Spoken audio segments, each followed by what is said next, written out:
and gentlemen, one of the pioneers of the Organization of African Unity, the first president of the Republic of Cote d'Ivoire, Félix Houphouët-Boigny, created an agriculture policy and called it cultiver la terre, meaning cultivate the land. He developed a slogan and a national tagline and said, "Le succès repose sur l'agriculture."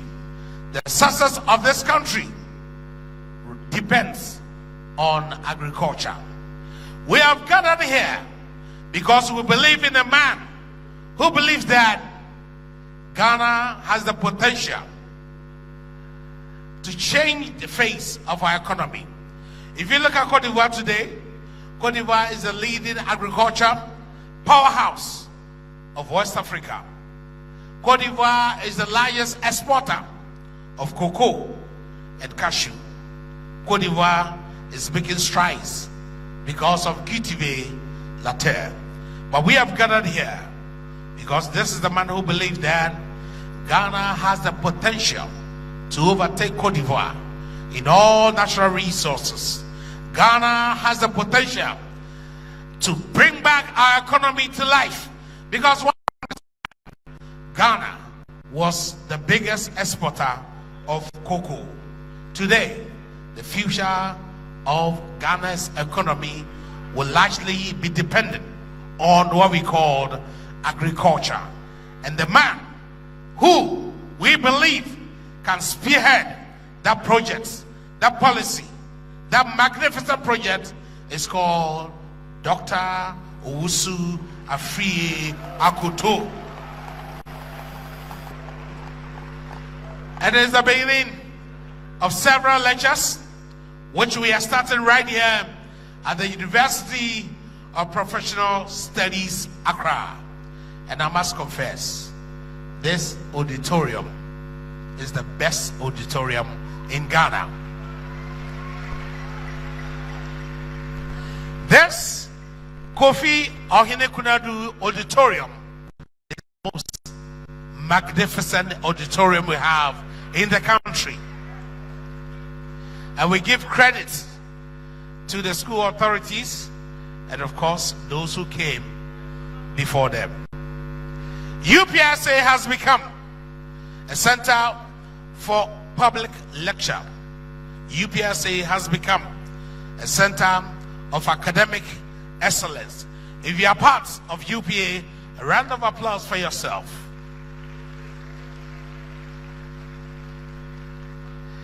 It's always an honor and a privilege to be here to coordinate what we call a public lecture by Honorable Dr. Owusu Afriyie Akoto. And before we move on, I'd like to invite Reverend Tiasa Bongujiri to give us the opening prayer. Shall we welcome Rev to give us the opening prayer?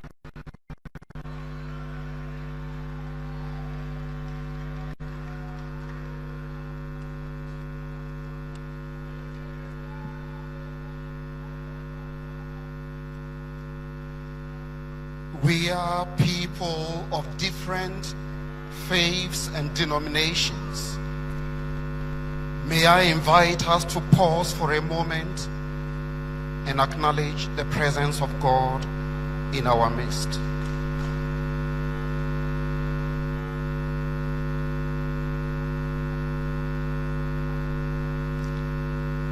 Almighty God, you created the universe and everything that is good for our well-being and invited us to share in your divine life.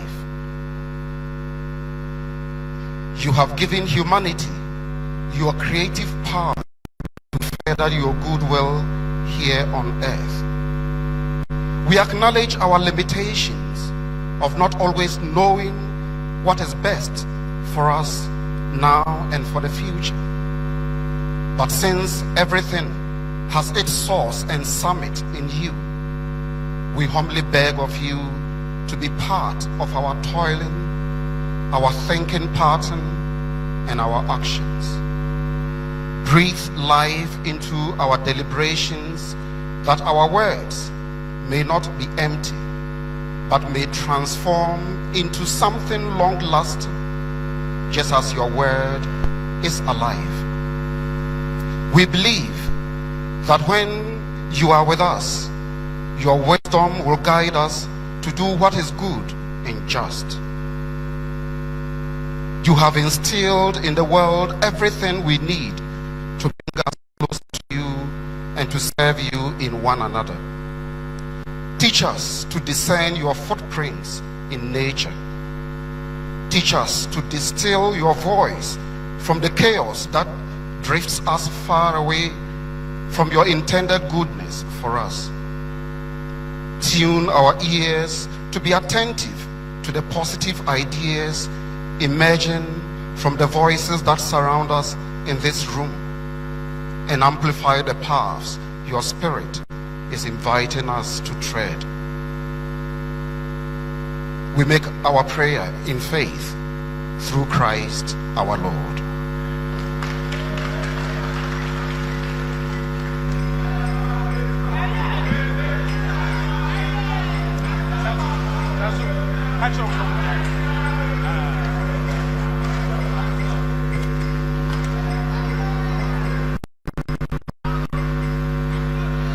We thank you so much, but we appeal to you to exercise a lot of restraint.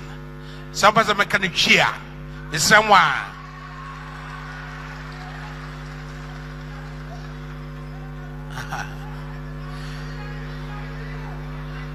Mr. Ahadie and the Brafu Kwan Ebeka. You. Aha. It's someone.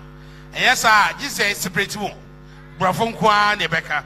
And Timunya di and for my Muya dia Sika de Mavano, about the Wono.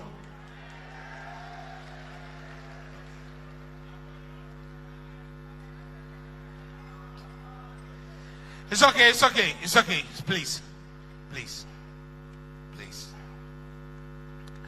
Now, distinguished ladies and gentlemen, we are live on GTV because this is a very important lecture to be delivered by Honorable Dr. Afriyie Akoto. The future of Ghana's economy largely depending on agriculture. I remember, because we are on GTV, they told me, Kwame, at exactly 3 o'clock, Dr. Akoto should be speaking. If you check your time, I have just about 5 minutes. But we are live on GTV, we are live on CTTV, we are live on several TV stations. Today is one of the important days in our life because the man is pragmatic, the man has wisdom, and the man has the ability to push this economy forward. So, somebody lead for 120 years. And the day of writing his tributes, we couldn't write 2 paragraphs because there was no impact of his life on the people around him.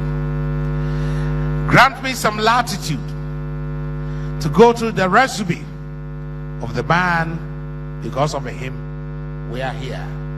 It's a very lengthy one because he has so much to say. And as we say in Akan, wabobra inti akutosu udibia a year.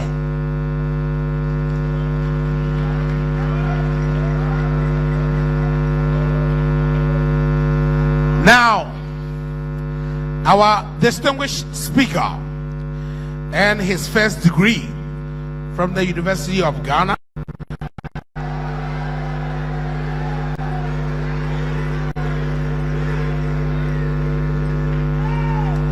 with a Bachelor of Science in Agriculture. He also holds MSc and PhD in Agricultural Economics from the University of Cambridge, England. Throughout the course of 18 years at the International Coffee Organization in London, he occupied the positions of senior economist, principal economist, and chief economic advisor. The World Bank and the United Nations both employed him as a consultant in cocoa, coffee, and sugar affairs. He is a Ghanaian and a proud one indeed, who has become the Chief Executive Officer of Communities Limited and the Plantation Resources Limited from 1995 to 2007. He was elected a member of Parliament in 2008 to represent the people of Kwadaso, Kumasi in Ashanti region. And his mandate was renewed for another term in 2012.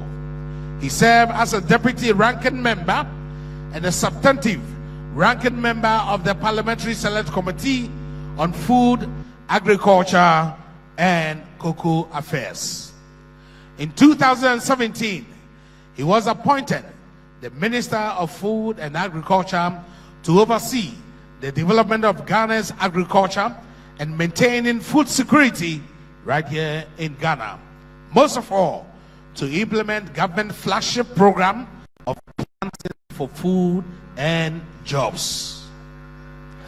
Under his leadership, Ghana has seen major transformation in the agri sector, moving from not being on track in 2017 to being on track in 2019 on the Africa Agriculture Transformation Scoreboard. That same year, Ghana was ranked 4th on the African continent by the Economic Intelligence Unit in its Global Food Security Index. Under his stewardship, the production of maize moved from 1.7 million metric tons in 2006 to 3.4 million metric tons in 2021. A round of applause. Rice production increased from 665,000 metric tons in 2016 to 1.2 million metric tons under planting for food and jobs. Another round of applause. In the year 2020, through his ingenuity, the Tree Crop Development Authority was established by Parliament to coordinate and promote the growth of 6 tree crops: cashew, rubber, oil palm, coconut, mango, and shea. Now, he told me somewhere last night, including some of my colleague journalists, that these selected crops have a combined potential of generating $12 billion to supplement the annual $2 billion from cocoa. So it means that when he becomes president, he has a way of transforming our economy and moving the cocoa production, and in fact giving us more money, additional $10 billion. A round of applause once again. This is creativity and innovation. In every department of agri sector, there has been major transformations, from irrigation to greenhouses to poultry and disease control. Today, Ghana has built 65 warehouses across the country, with 25 more in various stages of completion.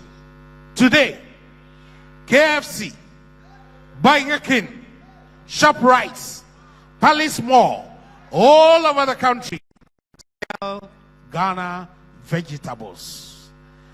And under his leadership, the leadership of the transformational leader, the father of agri, the hope of farmers and fishers, the seed champion of Africa, the proud son of the iconic royal patron, Bafo Akoto, with standing ovation, shall we all welcome our distinguished speaker of this moment, Honorable Dr. Afriyie Akoto.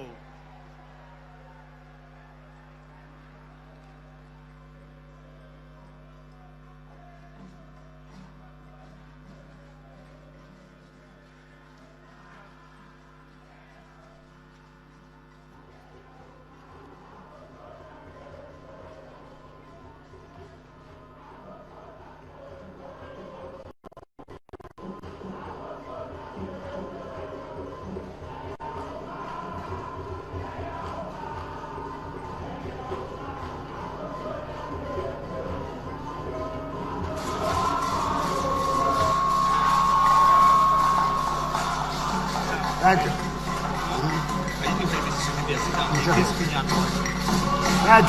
you. Thank you very much. The chairman for this event, Mr. Alfred Boy, former regional chairman of the MPP in Greater Accra region. The co-chairman of the event, Mr. Kenwood Nuosu, former regional chairman of the MPP for Volta region. All NPP regional chairmen present, all constituency chairmen present, the faculty members of the University of Professional Studies, executive members and members of the NPP, special invited guests, members of TESCON, students of the University of Professional Studies and other students here present, friends of the media, distinguished ladies and gentlemen. I'm deeply honored to be here in this great institution, the University of Professional Studies, to deliver this speech, which marks my maiden entry into the flabberous embrace of the new patriotic party.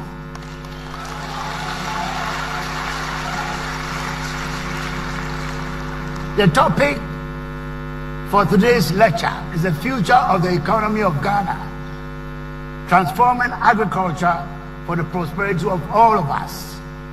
I'm pleased to mention that we are live on several media platforms, and we have Ghanaians tuning in from all across Ghana and the diaspora, Africans and the international community.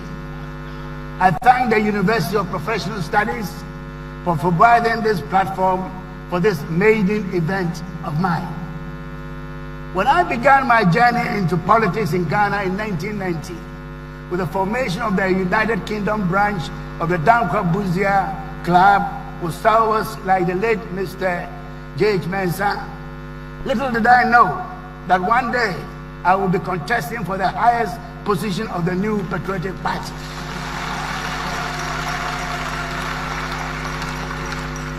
At this moment, I cannot help but recall my childhood with my father, Ochame Bafo Akoto, who left many lessons in his wake for us all, including myself, to learn from and build on. Now, as you might imagine, as a young boy, I was not always happy following my father around, whether it was to Manshia Palace or to the northern regions of this country. Like many young boys my age, there were times I would have preferred to have fun with my friends or stay by my mother's side. My mother was a professional teacher back then and is alive today at the blessed age of 95.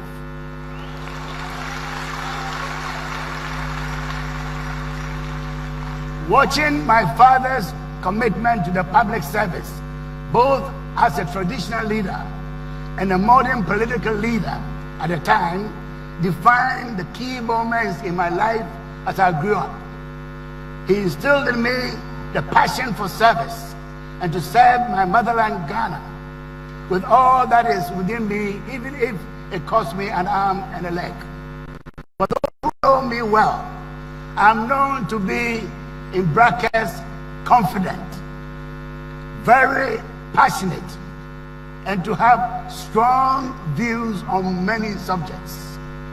Frequently, I've often been perceived as being too serious and arrogant, but that is far from the reality. In fact, I'm a very friendly person. very open-hearted, and an affable person.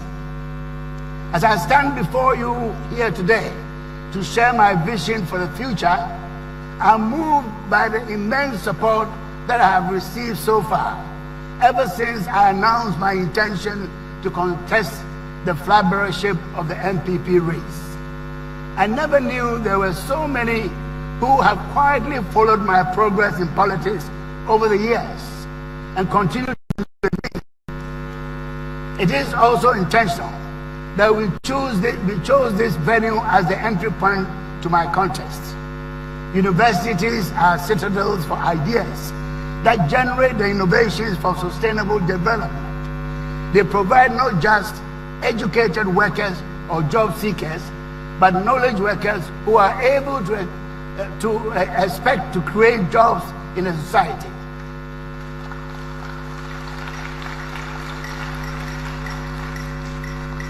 The future of Ghana depends on you, students. Dear students, what you are learning in your various academic pursuits today will determine whether we as a nation can meet our greatest challenges in the future. We need every single one of you to develop your talents, skills, and your intellect so you can help us, the older ones, to solve our problems. The nation's most difficult problems are here with us.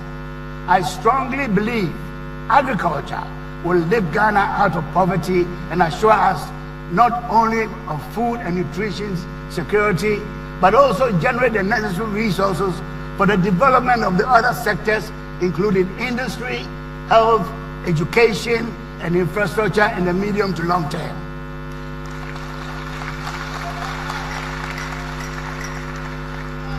Mr. Chairman, globally, there is a new economic order emerging. This is evident from the current economic challenges confronting the world. Food, renewable energy, water, and big data will drive this new order. Africa, and for that matter, Ghana, has the potential to lead this new order by strengthening all sectors of the economy and agriculture sustainably to feed and enrich its people, whilst contributing to the food and nutrition needs of the 9.7 billion people by 2050, as estimated by the United Nations Population Fund.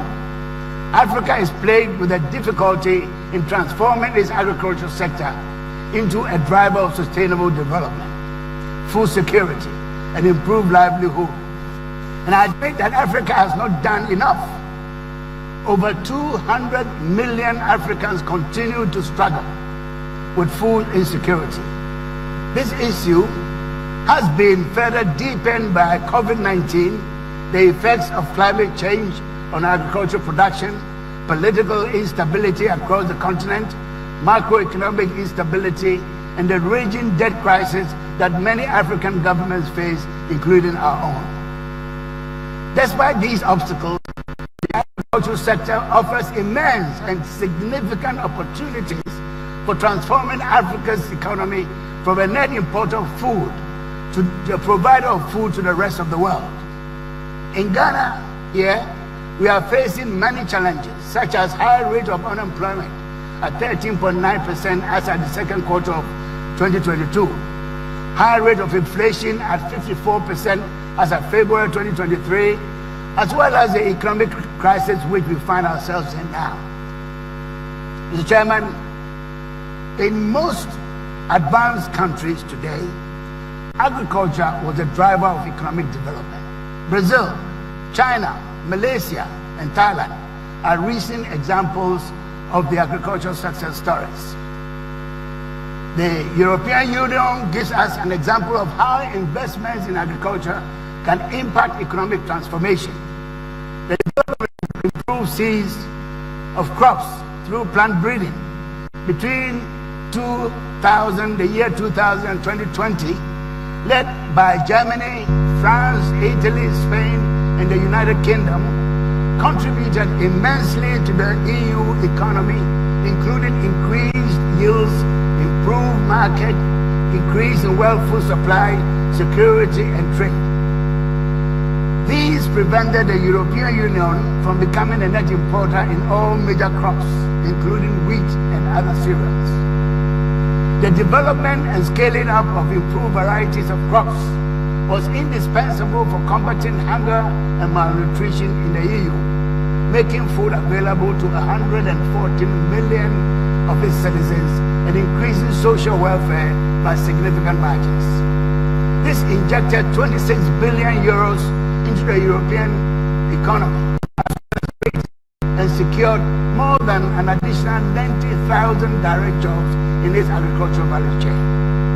Mr. Chairman, Ghana's dream of using agriculture as a driver for economic development can be traced back as far as the 1920s, when the then governor, Gordon Gajesbet, made pronouncement backed by initial investment to make agriculture work.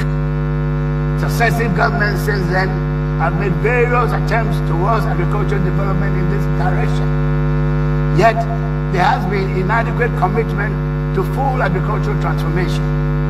However, as the immediate past Minister for Food and Agriculture, I am confident that the Akufo-Addo government has laid a solid foundation upon which a thriving, sustainable agriculture can be built in all the coming years. May I seek your indulgence to present to this audience the foundations that have been laid under my watch in the 6 years of my stewardship of the Ministry of Food and Agriculture. Food security. The government made significant investment in farm inputs in order to increase agricultural productivity, to raise incomes of farmers, and to achieve national food security. The Ministry of Food and Agriculture procured and distributed a total of 1.4 million metric tons of fertilizer and 93,192 metric tons of improved seeds, which were distributed to over 1.7 million farmers from 2017 to 2021.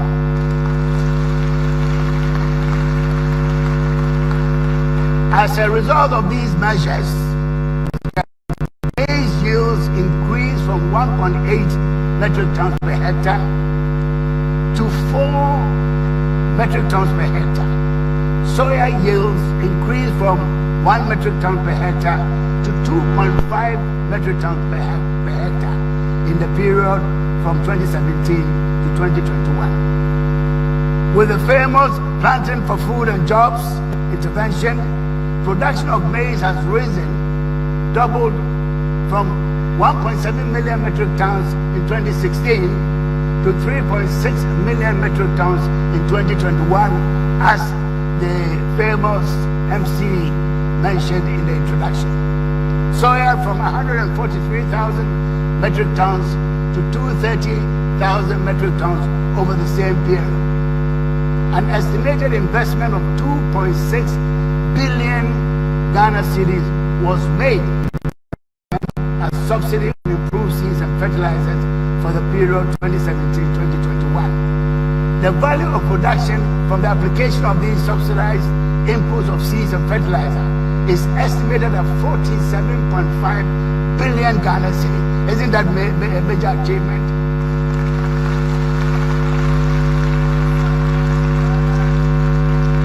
If I took 2.6 cedis from government to subsidize fertilizer and seeds to farmers, and they gave me 47.5 cedis, I mean, I think that all banks should be giving me money to develop agriculture. This is a huge economic rate of return on public expenditure on the farm subsidy program. In 2017, 202,000 farmers Planting for Food and Job Subsidy Program. By 2021, the beneficiaries had grown to 1.7 million farmers. Out of the total farmer population of 3.1 million in Ghana, as captured by the Agricultural Census in 2018, which I conducted, the first in 38 years.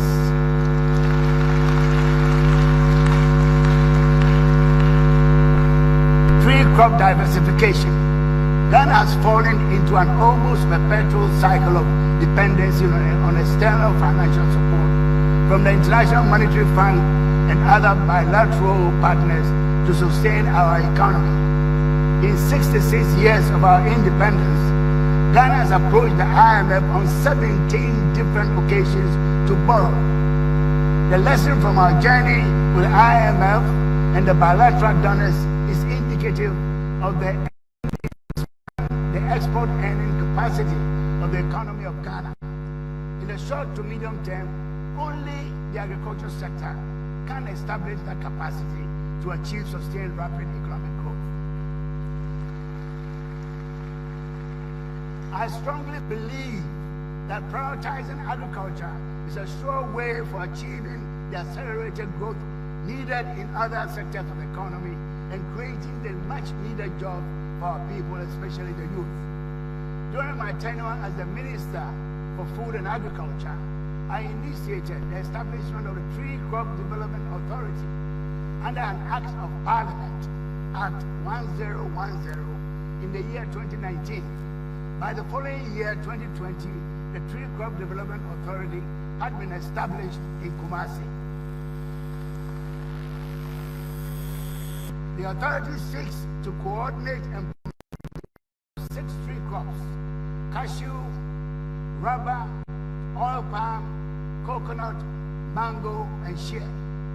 The goal of the authority is to develop, produce, and distribute the selected cash crop seedlings to farmers so as to produce and generate a combined potential export earnings of between 6 to 12 billion cedis every year after 8 to 10 years of its implementation.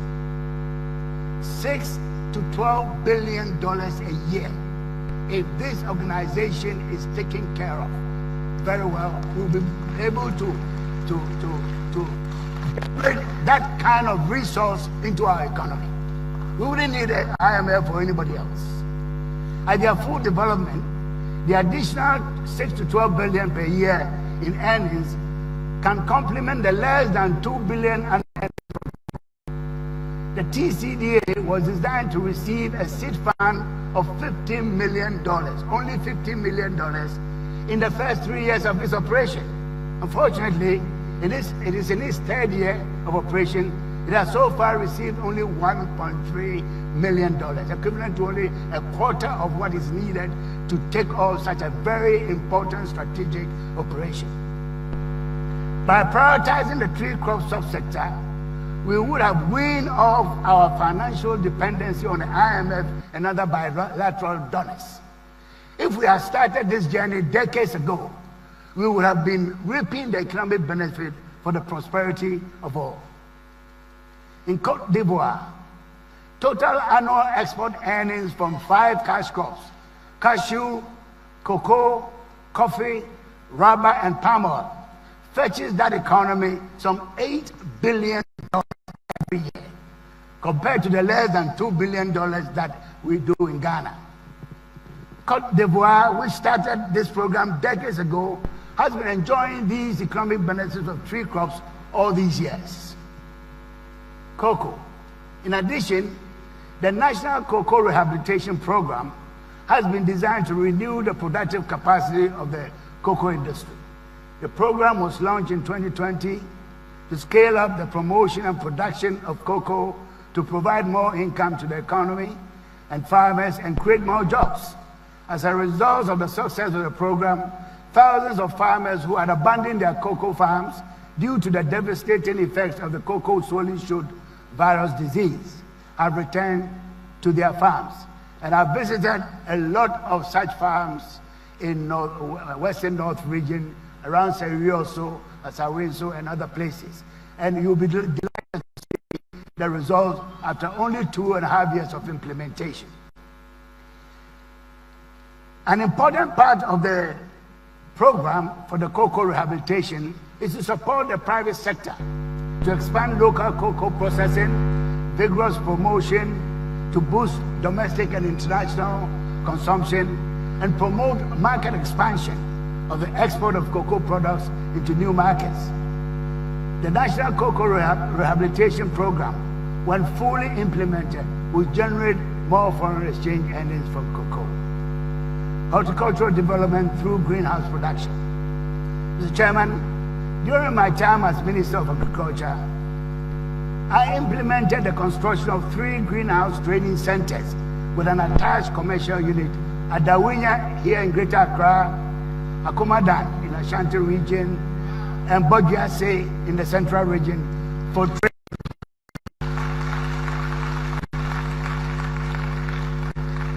So far, 537 youth in high quality has been trained in high quality vegetable production.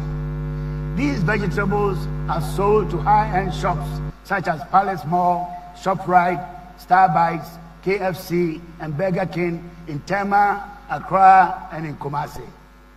As part of the training, 540 youth, trainees, and students from various tertiary institutions in agriculture were sent to Israel for an 11-month paid internship to gain practical experience in modern farming practices. These were part of the efforts to attract youth into agriculture. The returnees from Israel are assisted to set up their own farm enterprises. Rearing for food and the promotion of protein in the diet of Ghanaians is critical to the health of the nation.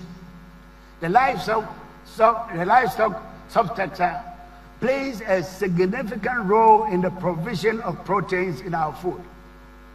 There's a plan at the ministry to create a poultry development authority to promote the industry.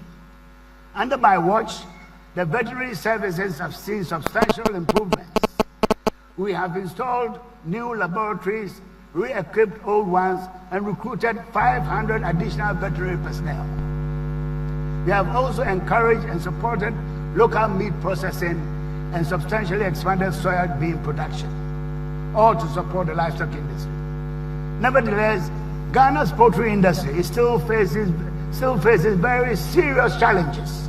Key amongst them is the high cost of feed and the high importation of poultry products.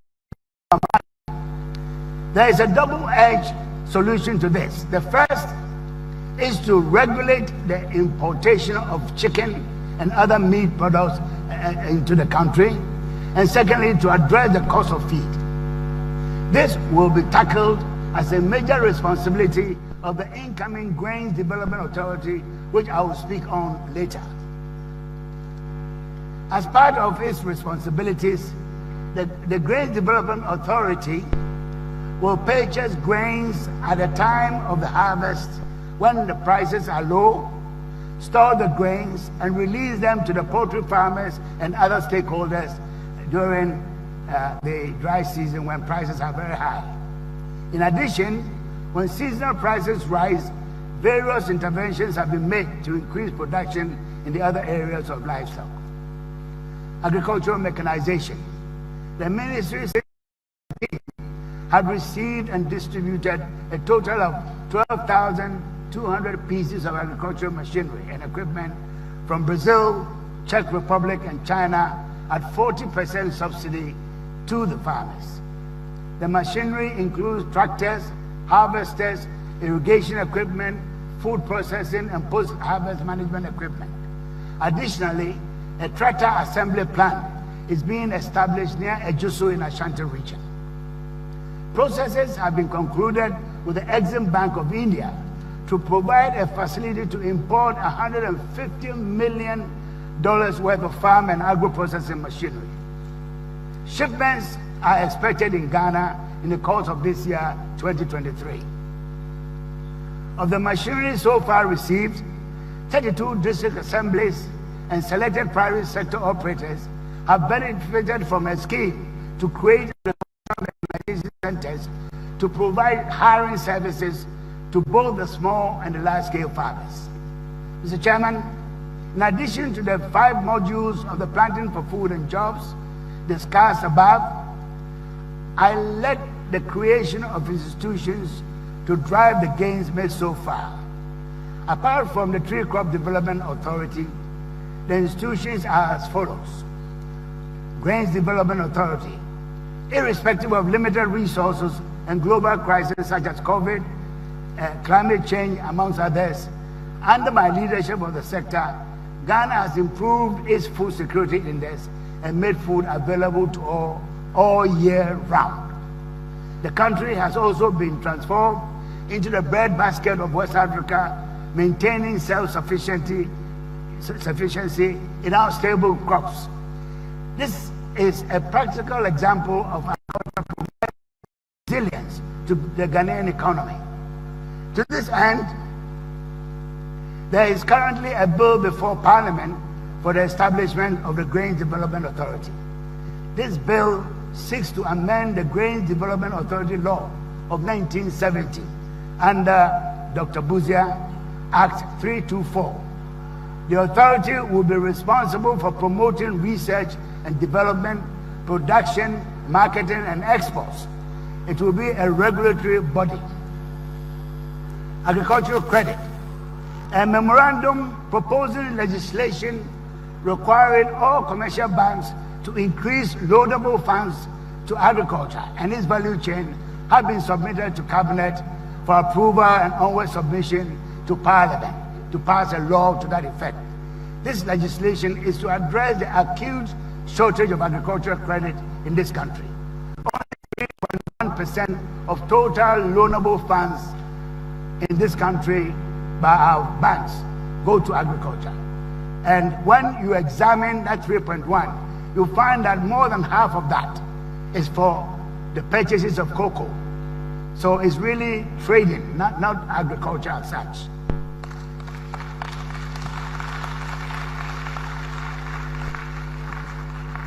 Also in the pipeline are draft cabinet memoranda for the establishment of the Horticultural Development Authority and the Poultry Development Authority. Mr. Chairman, our development is too big, mantra. But we should not forget, like cocoa board have served this country so well. These new commodity institutions,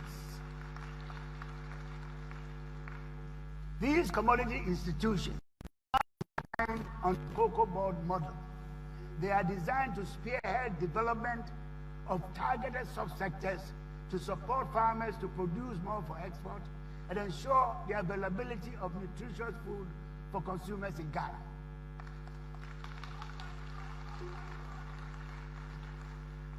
Women in agriculture. Mr. Chairman, the global and national goal to achieve equality, equity, and inclusion for all women is a critical step for the economic empowerment of all women.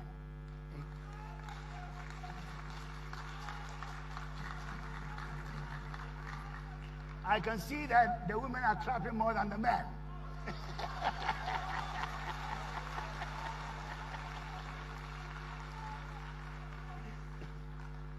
The contribution of women in agriculture is extensive and includes the role of providing labor for weeding, planting, harvesting, and processing, accounting for over 70% of food crop production in this country. Now I see the balance between the men and the women clapping. Yet, many women across the country involved in farming are plagued with issues of illiteracy, lack of knowledge or appreciation of technology, land acquisition and ownership issues, amongst many others. If these issues were addressed, productivity would be increased significantly to the benefit of all of us.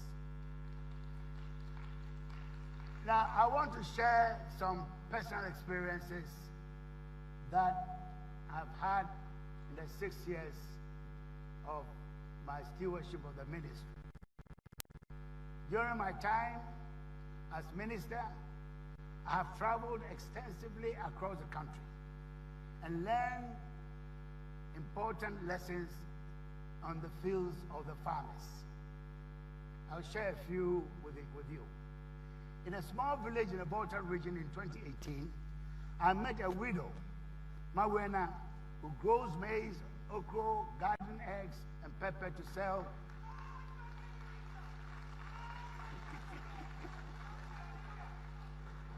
In order to feed 15 people in her household, which included 5 biological children, 5 other children that she also takes care of, and 5 grandchildren.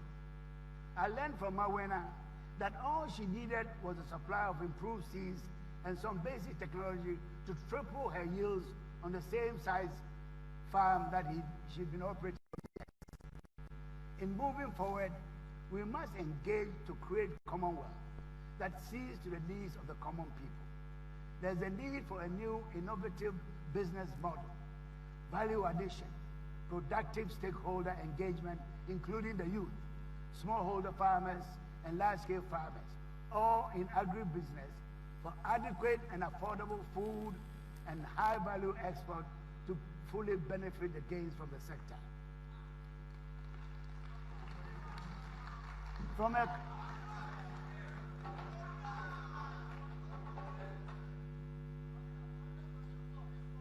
Thank you very much.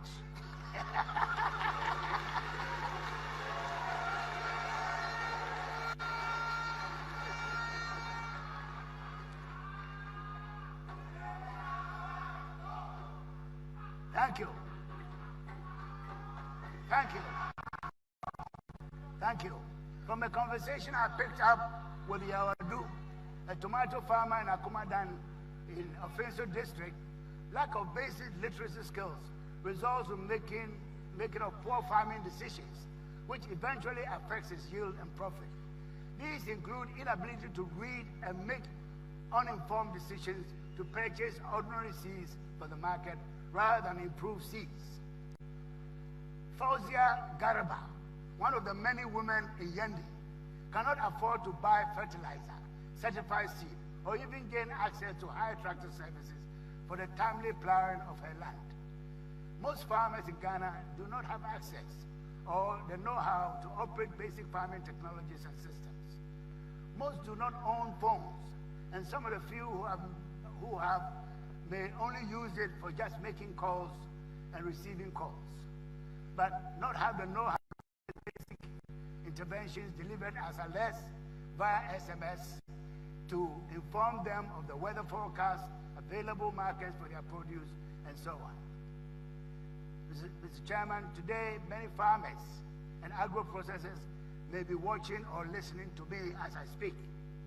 The stories of Mawena, Yawadu, and Fauzi Garaba may not be different from yours. In reality, many current and potential farmers across the country have yet to receive the much needed education, technology, and support they need in order to succeed. I can confidently inform the lives of Mawena, Yawadu, and Fauzia, and value chain actors that government policies on agriculture will be formulated with their interests at the topmost consideration.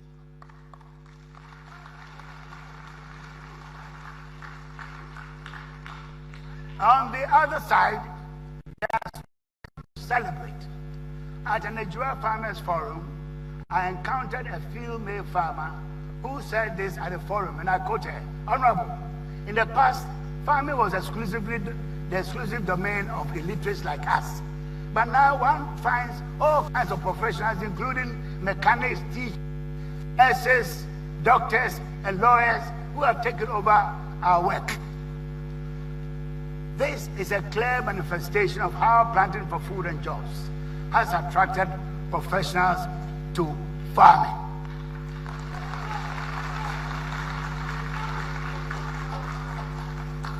Same forum, a former colleague of mine, an opposition member of parliament for the area, recounted how the PFJ program provided a catalyst for him to invest heavily in seed production. The program has also recorded such positive stories across various communities in Ghana. Last year in Asamankasi, I met 2 medical doctors who had hung up their stethoscopes to become full-time farmers. One was a coconut farmer and the other a food crop farmer. Isn't that wonderful?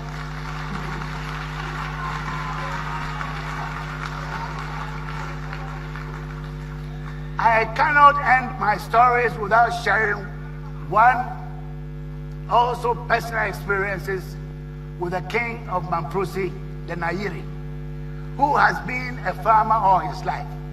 In December 2019, just before the COVID hit, when I visited his palace in Nalerigu, he was full of praises for PFJ. He informed me that for the first time in his community, stocks of new maize which were being harvested at the time of my visit had been brought into his barn, when old stocks from the that wasn't the case.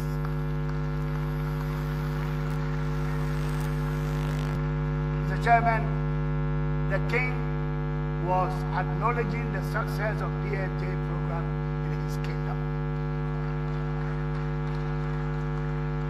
Mr. Chairman, while acknowledging that there is a lot of room for improvement in the PFJ, the story that I have shared provides some evidence that the implementation of the program has been a resounding success. As indicated earlier, government expenditure on improved seeds and fertilizers amounted to 2.6 billion Ghana cedis. To optimize the gains of such investment, we must further invest in the education of farmers like Yeodu, wherever they are in this country. There is the need for a new innovative business model, value addition, productive stakeholder engagement, including the youth, smallholder farmers, and large-scale farmers, all in agribusiness. The new paradigm, the critical success stories. Now I want to go into areas that we need to look at very carefully. There is the urgent need for things to be done differently if we are to succeed in transforming our agriculture. The critical success factors in our transformation agenda will hinge on the following: political will. Ghana has to prioritize agricultural transformation at the highest level of government through the implementation of a well-defined vision and strategy. The investment needed to achieve sustainable food systems will be non-negotiable in my vision to transform agriculture for the prosperity of all.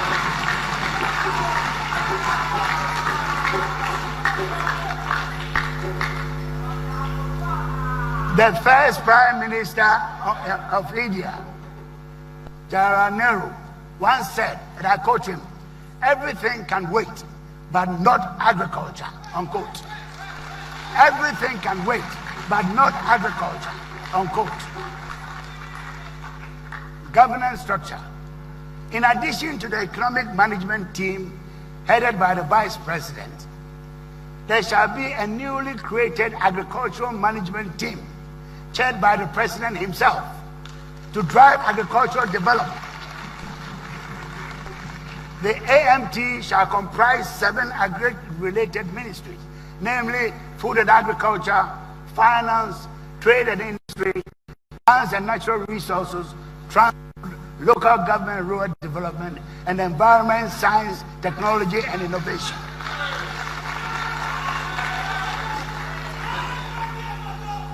Supply chain logistics and market access. To improve supply chain logistics and expand market access, infrastructure projects such as feeder roads, hospitals, housing, rural electrification, irrigation and storage will be an integral part of the transformation agenda. Big data and technology for evidence will be the basis for decision making. Significant investment shall be made in big data and technology for precise evidence-based decision making in partnership with the private sector. Agricultural policy must be evidence. It is essential that policymakers, farmers and actors in the value chain are trained to access the benefits of data for decision making. Precision agriculture that gives farmers the ability to use inputs more effectively to increase productivity will be prioritized. We ensure that target users of technology are involved in every stage of the process. This will provide opportunities to empower the youth and create new jobs. Research and development. I shall appropriately fund the research endeavors of the diverse National Agricultural Research Institutes, including the universities, in areas such as agronomy, extension, plant breeding, integrated fertility, integrated pest and disease control, post-harvest management, and climate-smart technologies. We need to curb the effects of climate change and sustain yields in farmers' fields. We must grow crops that are resilient to withstand drought, heavy rains, and heat.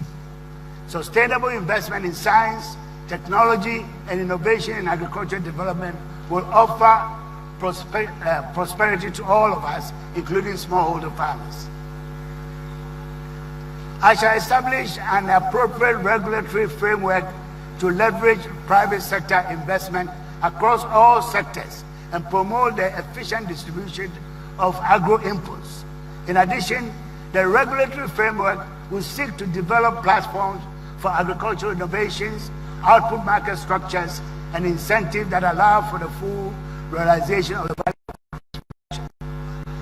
A well-funded and competitive private sector can manage and allocate skill and capital to scale up agro-processing, value addition, and drive long-term sustainable agribusinesses for job creation. A comprehensive strategy will be adopted to develop the human capital needed to take innovation to scale along the entire agricultural commodity chain. This will include farmer field schools, demonstration plots, development of agropreneurs, training of agricultural extension agents, and value chain actors to improve efficiency. We shall also support social development programs aimed at reducing illiteracy among rural households and farmers to increase adoption of new technology. We shall develop curricula in our educational system that shall equip students with a mindset, knowledge, and skills for agricultural education.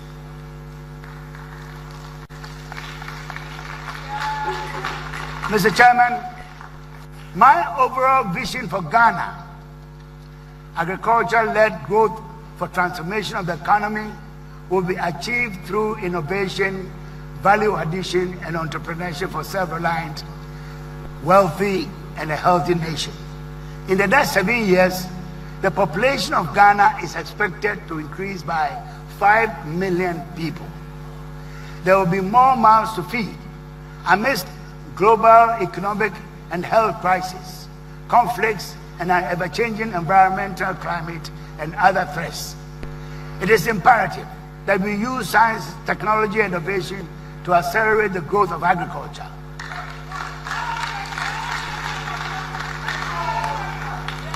I believe I have provided data to show that agriculture can drive prosperity. The need for Ghana to buy into a long-term strategy that drives prosperity for all is critical. The key pillars that I have outlined as critical success factors will inform a clear vision for a medium to long-term strategy to develop agriculture for the prosperity of all of us. Agricultural development in countries like Ghana should not be addressed with ad hoc measures. To achieve sustainable development, the National Development Planning Commission would be tasked to put before the AMT, that's the Agricultural Management Team, that I have proposed a long-term vision for agricultural development. What I shall do is to take full responsibility for the agricultural transformation agenda in Ghana and ensure that we prosecute a long-term strategy for agricultural development backed by required necessary public resources.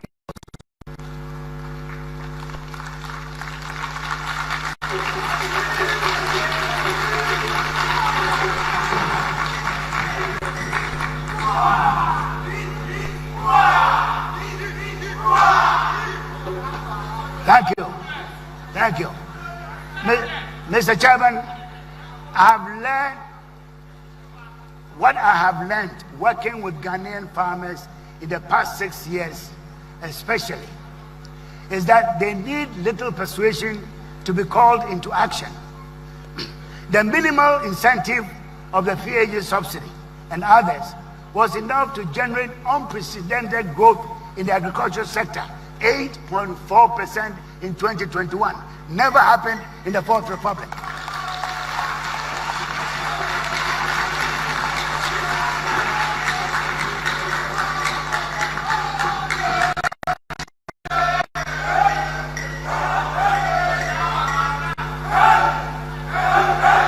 Thank you.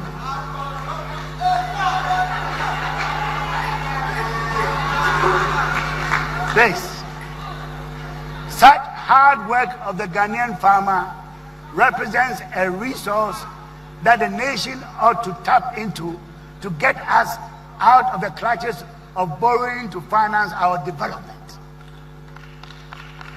I'm appealing to all of us that we go back to the land, because it is the land that births civilization on earth, and it is how we use our God-given land that will take us to the status of the first world that we all wish to become.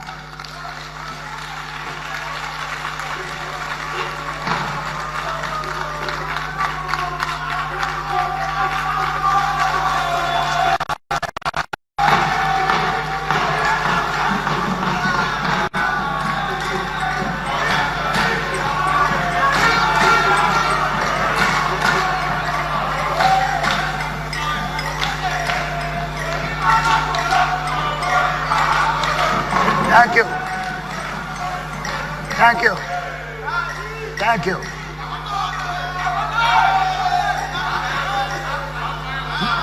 Mr. Chairman, I must reiterate here that agriculture is a means to our end. The Tree Crop Development Authority and the other institutions outlined in this talk can potentially generate substantial export earnings to fund industrial development, finance social sectors such as health, education, housing, infrastructure, roads, among others, to reduce on external sources of funding.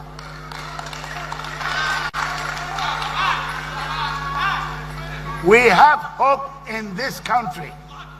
We can build the Ghana we want through agriculture. I thank you all for your kind attention.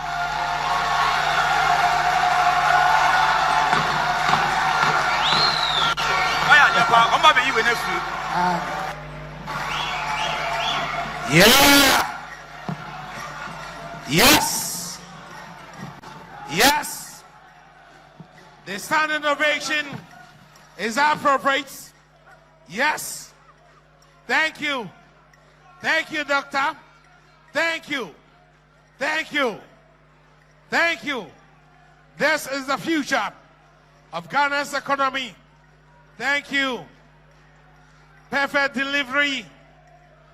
Excellent presentation.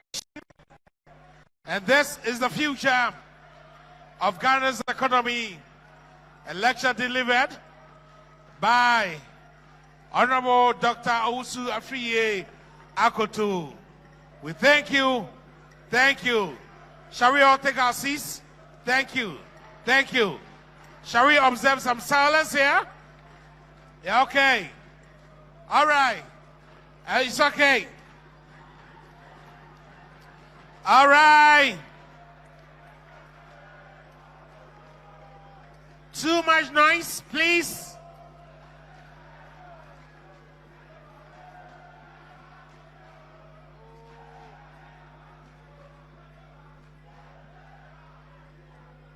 It's okay. We thank you. We thank you. We thank you. Please, let's observe some silence here.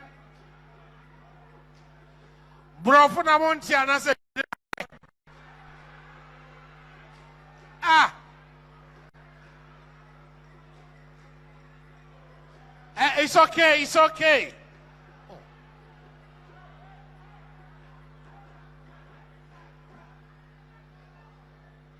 Sike dada ya. Yan for being home. Distinguished ladies and gentlemen, Another round of applause for our distinguished speaker, Honorable Dr. Afriyie Akoto. Won't you say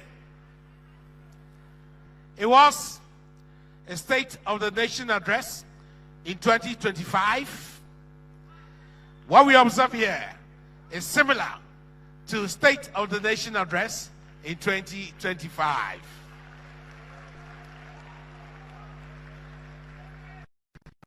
The delivery, the presentation, the delivery, the presentation, indeed the analysis are all on point. And then I'd like to commend the Akoto for President team for this wonderful occasion. This organization has been put together by the National Coordinator of Akoto for President 2024 team, the leadership of Peter Otin Dako. Thank you so much, Peter Otin Dako, for this colorful event. And of course, my friend Redwine Isa Alasa, aka Khalifa. Thank you so much for your support. And of course, my big boss, Mr. Sasu Mensah, head of the organization.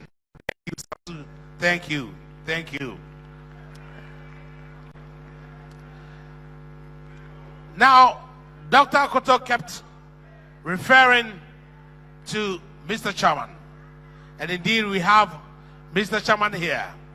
But before I introduce our chairman, this is a colorful presentation. This is an excellent presentation.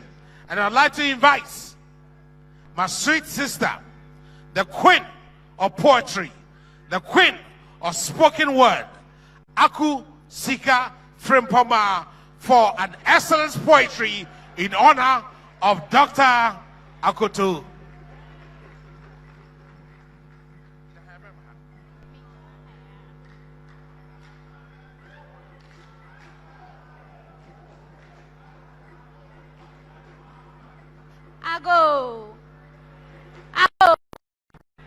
Ago.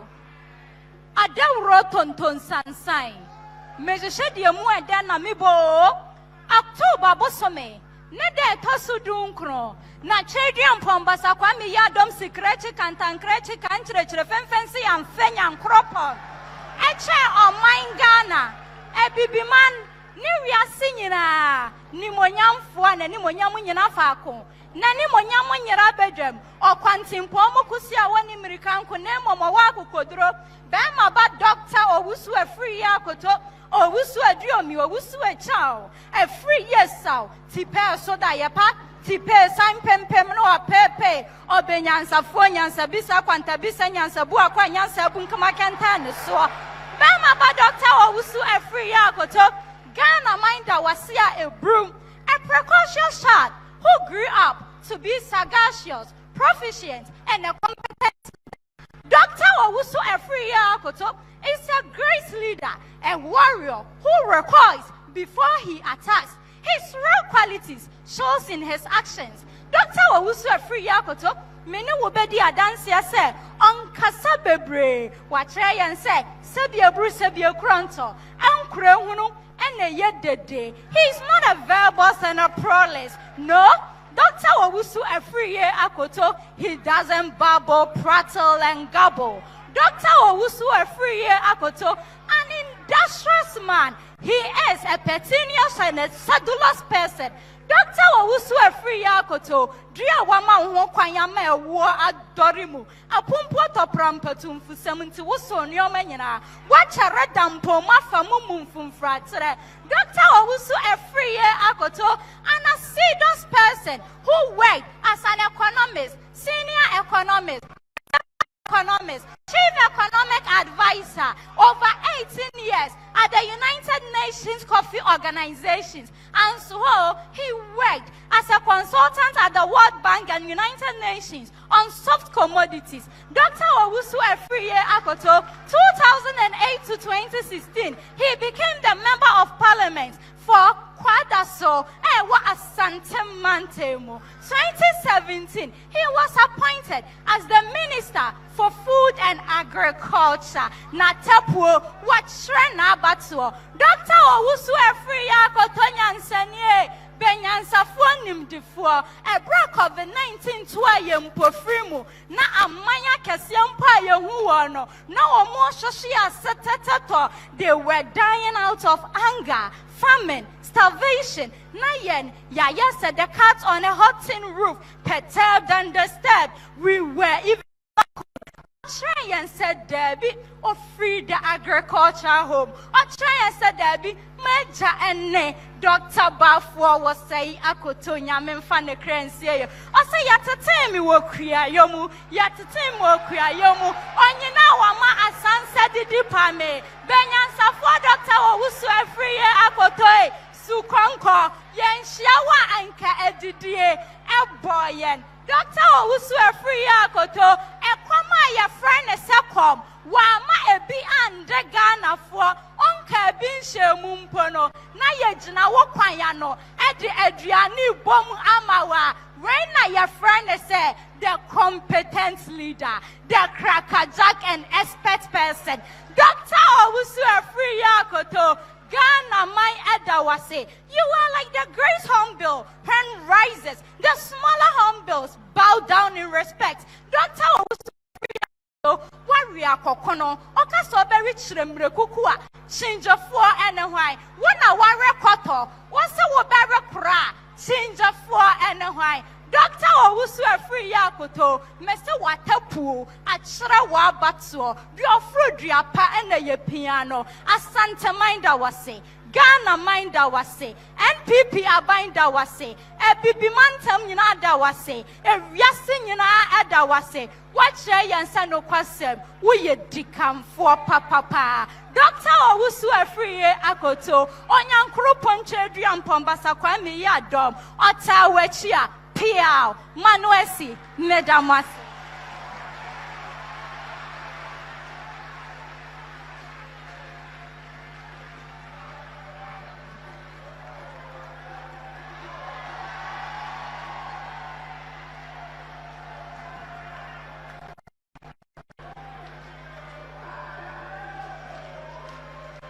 Thank you.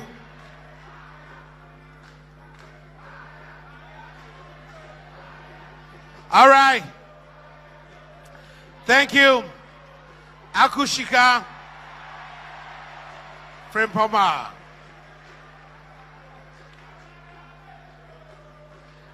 Yeah. Oh. Yeah.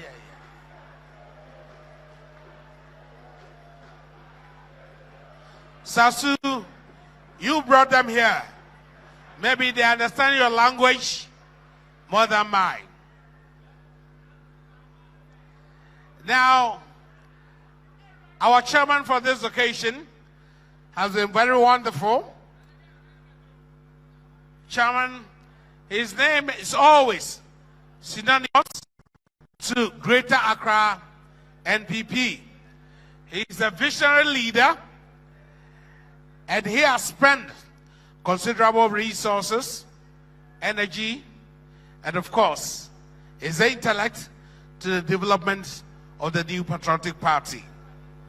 Now, he was the acting regional chairman of the NPP in 2017 and a member of the National Council of the NPP in 2014.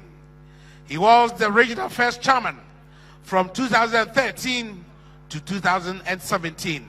And the two-term constituency chairman for the Leisure Kuku constituency in 2004 to 2012. He is a team player, a revolutionary leader, the German scholar. Distinguished ladies and gentlemen, the chairman of this occasion, Chairman Afriyie Boy.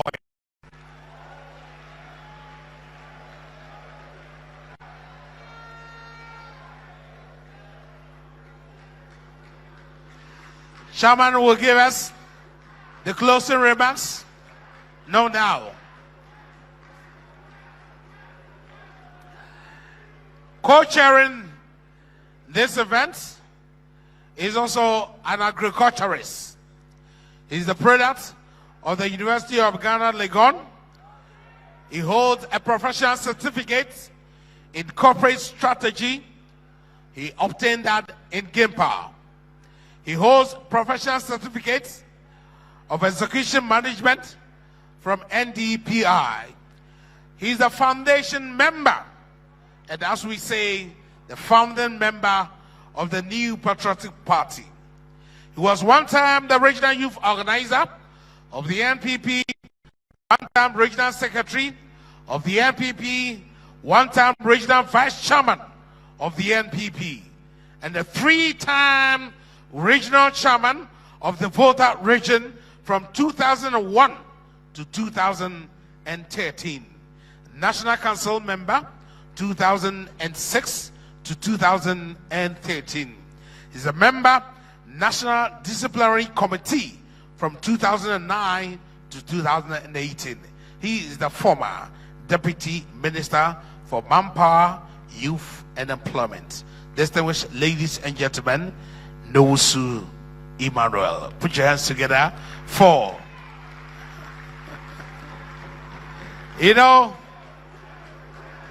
high-ranking members.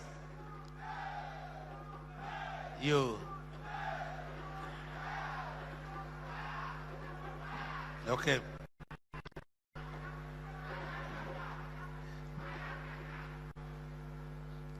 All right, thank you so much.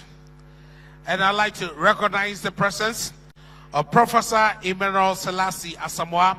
He is the Dean of Communication Studies right here, UPSA. Put your hands together for Professor Emmanuel Selassie Asamoah. We thank you so much.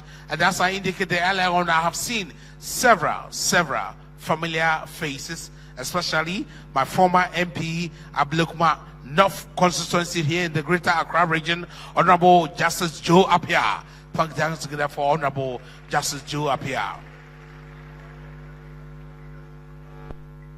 They call it they do? Okay. And I appreciate the presence of the family members of Honorable Dr. Owusu Afriyie Akoto. All the family members, if you hear, there's a wave. All the family members here. We thank you for your support. We thank you so much for your support. Yes. Bafo Akoto. Yes. The national icon. And of course the royal patrons, Bafo Akoto. We will now enjoy a documentary which has been put together by the campaign team to highlight some of the achievements of Honorable Dr. Owusu Afriyie Akoto. Shall we enjoy the documentary?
All right. Over the years, contributed immeasurably to the growth and quality, stability and progress of the economic and agricultural sector of the Republic of Ghana. Your work with the flagship program Planting for Food and Jobs is outstanding. Your unparalleled commitment and loyalty is worth relating. You are a hero both home and abroad. We hereby express our utmost gratitude and appreciation. Signed from the CEO of TQ Farms, Mrs. Diana Nati.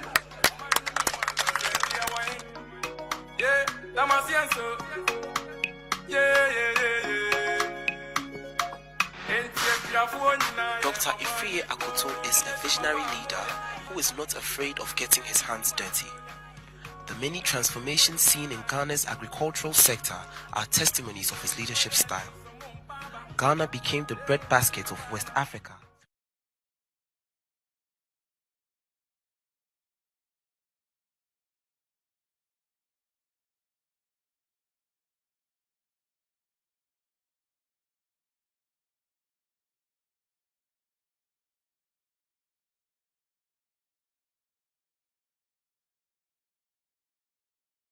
Generating cities worth of farm produce for Ghana.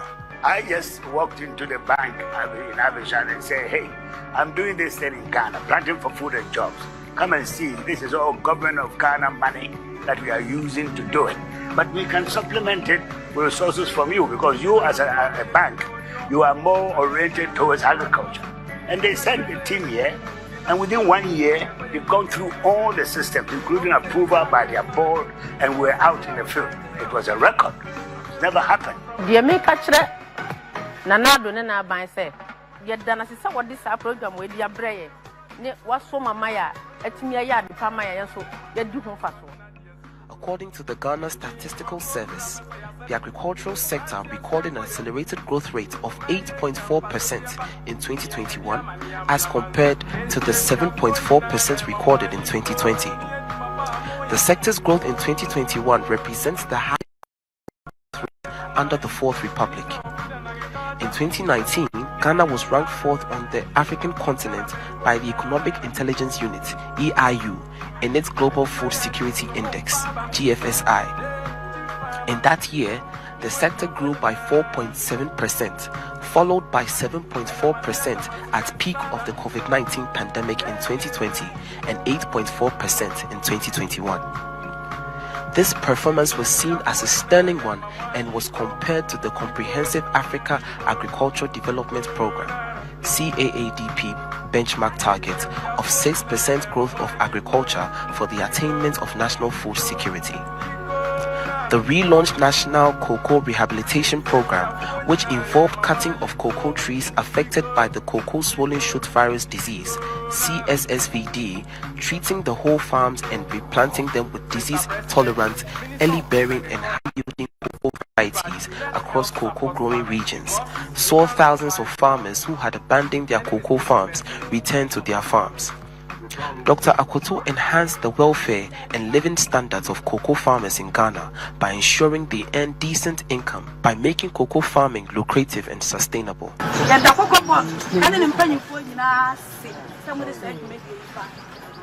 During his time at the ministry, the Ghana-Israel Youth Exchange Program was introduced, seeing over 200 students from various agricultural colleges and universities travel to Israel for 11 months intensive and practical agricultural training to acquire knowledge of the Israeli agricultural system aimed at broadening their knowledge and skills in agricultural production. We congratulate the government and the Minister of Agriculture for giving us this massive opportunity to travel to Israel to expand our knowledge in terms of agriculture. So we thank them so much for the opportunity.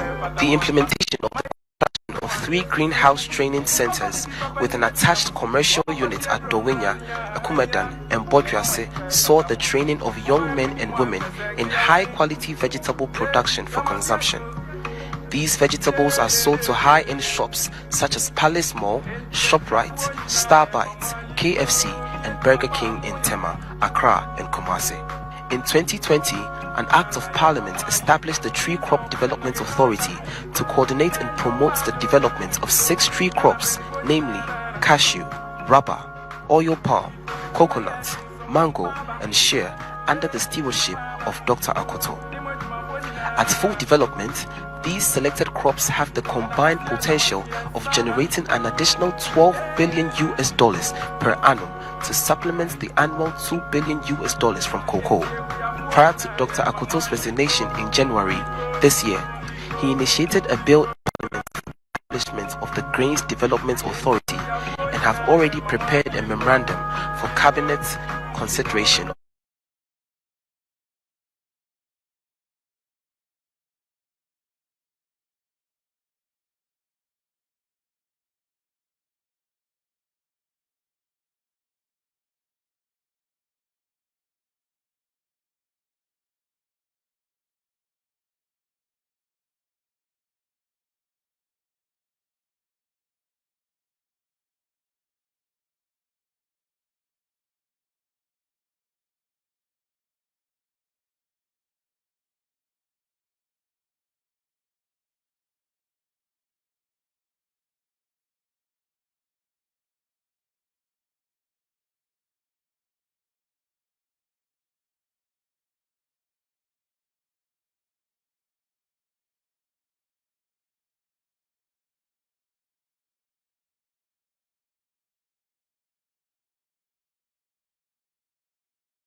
education, and God be so good. The Party for Food man, who is Honorable Afriyie Akoto, he told us he will do it for us.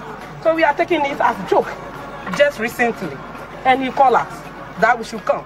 So when we came here, we saw a series of tractors here. And lo and behold, we are able to get some. And it's subsidized. So I'm telling the whole country that it's rare that if you run to the ministry and you have your percentage, the subsidized one, you'll be able to get one to your constituency or you get one to your locality. In the midst of global and local economic challenges, in November 2022, Dr. Akoto, in response to the numerous cries and plight of Ghanaians, introduced the PFJ market and the Planting for Food and Jobs policy at the premises of the Ministry of Food and Agriculture to sell food at cheaper prices to Ghanaians.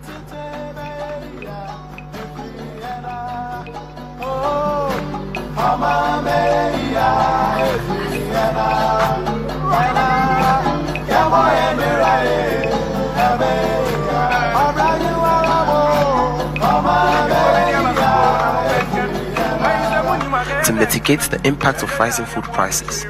As a result of the success of the project, the initiative was extended.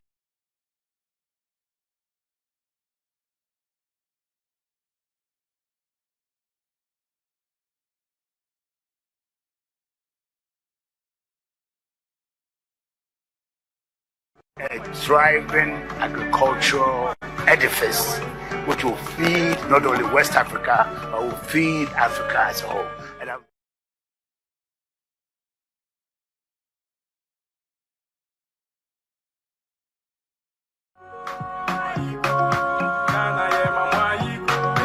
And applause for the nights.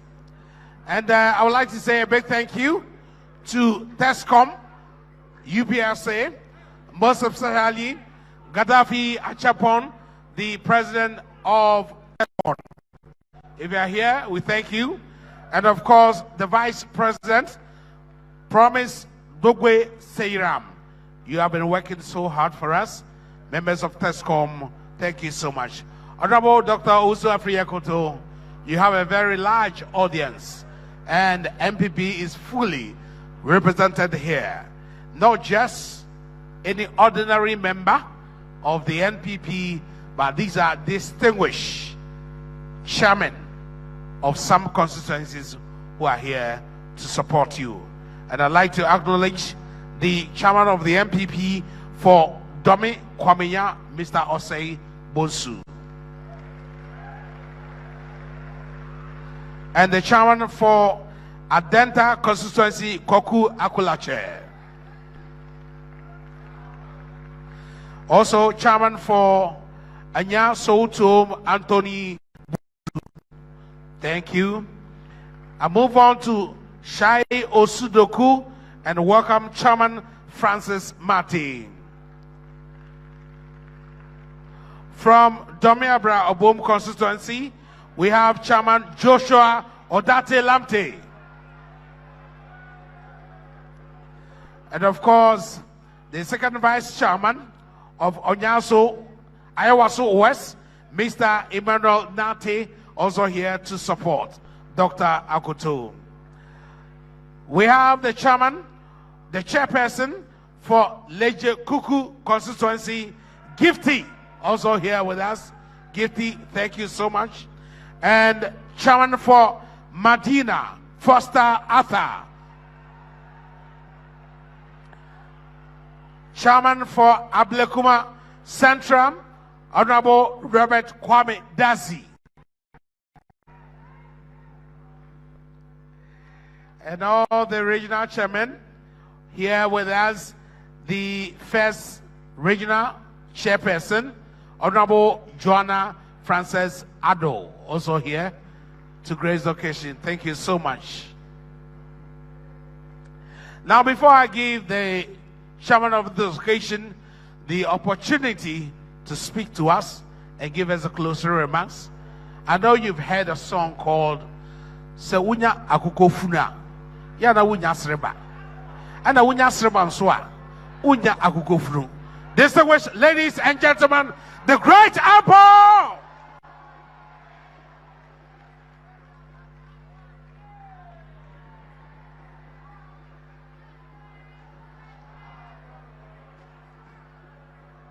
Sabiabi. Yaje Sabiabi. Auditorium of UPSA. Yes, I enjoy the ambience. Gentlemen up there, please, a bit. Before I invite the chairman to give us the closer remarks, I want to recognize the presence of the chief of Kotenase at Ajinase, Nana Country Ampere. Thank you so much, Nana, for also being here. The chief of Kotenase Ajinase. Nana, Yemo Akwaba, Piao. And then again, the chairman for Koli Clote constituency, Madam Juliana Abuaje, also here with us, Auntie Juliana Abuaje. We thank you. And all the constituency executive present and the regional coordinators for Dr. Akoto. Of course, we have friends of Dr. Akoto in all constituencies across Ghana. A round of applause for yourselves. I'd like to invite our distinguished chairman for this great event.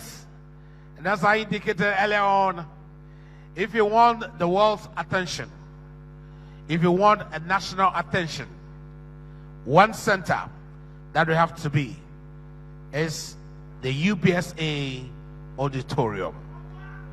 And today, we are all, today,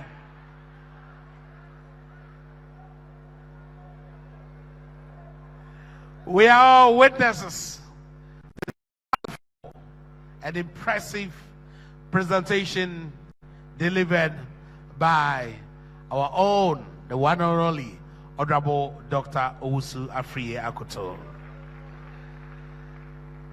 It's on these premises that I invite our distinguished chairman to give us the closing remarks. Shall we put our hands together once again for our chairman?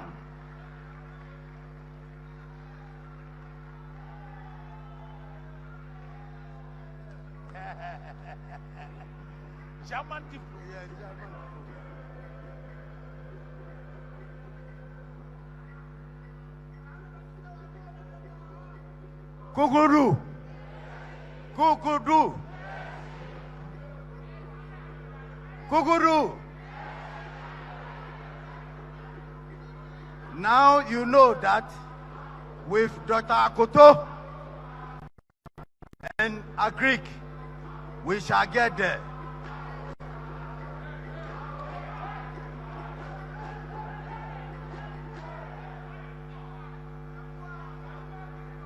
Normally, I'm supposed to have spoken with you before Dr. Akoto, but because of our time with the media, I couldn't do that.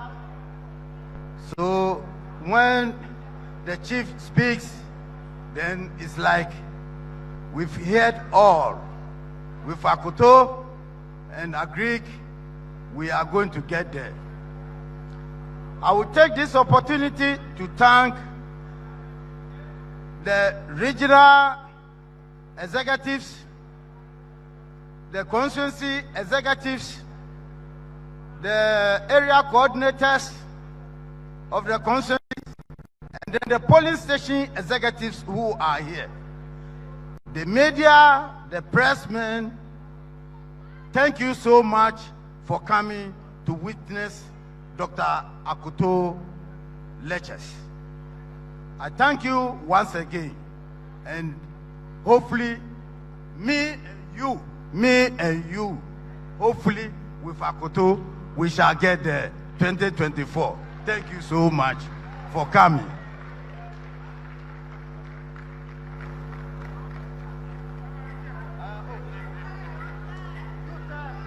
Youth.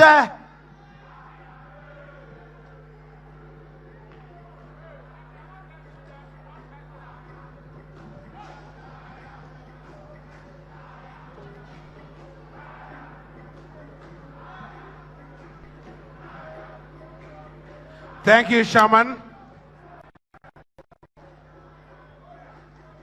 Thank you so much for that wonderful and inspirational words of wisdom.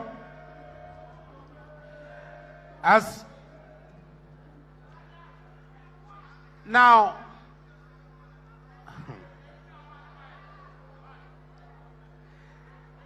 once again, I recognize the presence of some important and distinguished chairmen from all the constituencies, most especially those who came all the way from Uti and the Volta region.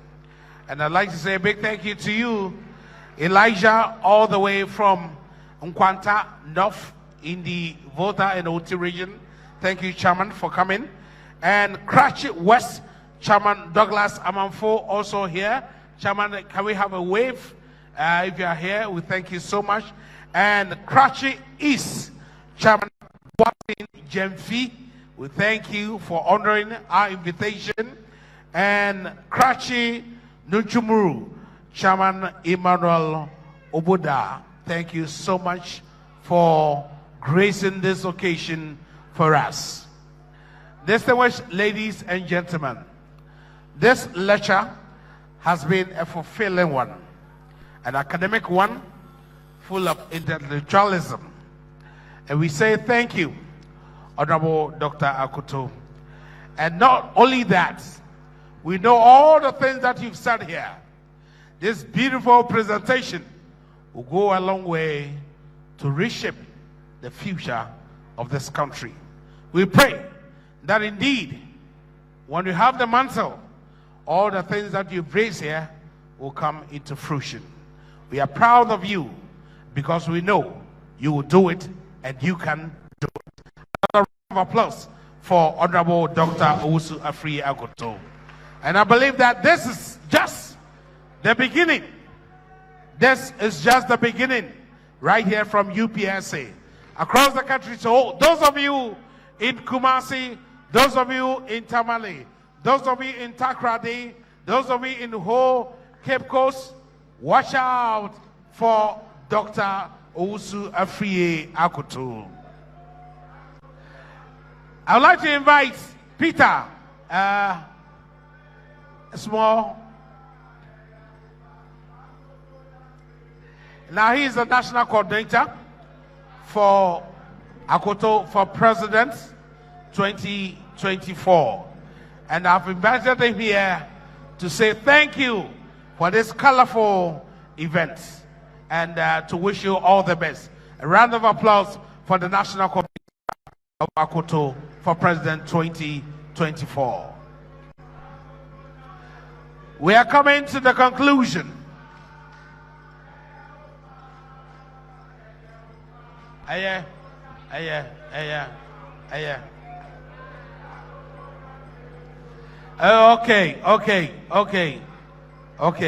Agro!